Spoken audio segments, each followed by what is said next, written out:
If you've ever wondered how to sync form responses directly into Airtable or Notion without dealing with spreadsheets, manual copy-paste, or confusing zaps, you're in the right place. This quick 3-minute tutorial will show you the fastest way to connect any form to Airtable or Notion step by step without wasting time. And at the end, I'll share a key insight that'll save you hours on every project moving forward. I've tested almost every tool out there: Typeform, Tally, JotForm, Fillout, and more.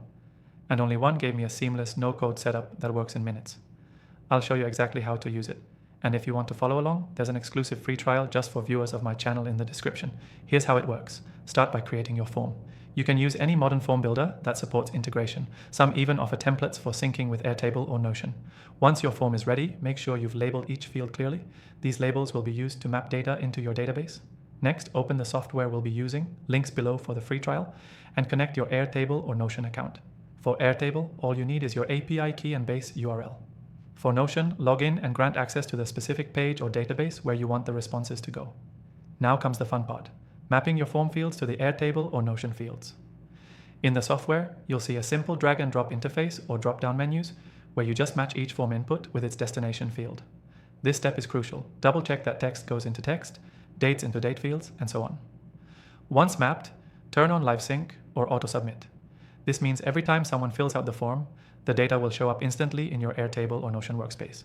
No middle steps, no Zapier delays. You can even add logic, like only syncing if certain fields are filled, or formatting names properly before storing them. The software makes this super intuitive even if you've never done automation before. And if you're syncing to Notion, make sure your database is set up as a table and includes the correct properties.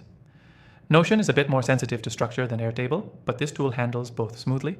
At this point, test your form, submit a dummy response, and watch it appear in your Airtable or Notion database in real time. That's how you confirm everything is synced and running as it should. The key takeaway? Syncing form responses with Airtable or Notion doesn't have to be complicated. The right software makes it fast, accurate, and scalable, even if you're not a techie. You don't need to code, you don't need complex workflows, you just need the right setup from the start. Quick recap. 1. Build your form with clear labels. 2. Connect your Airtable or Notion account using the software below. 3. Map fields correctly. 4. Enable autosync. 5. Test it live. That's it. If you want to get started the easy way, I highly recommend using the exclusive free trial I linked below. It's the same tool I use for every client project, and it's only free through this channel. Try it out and let me know how it works for you.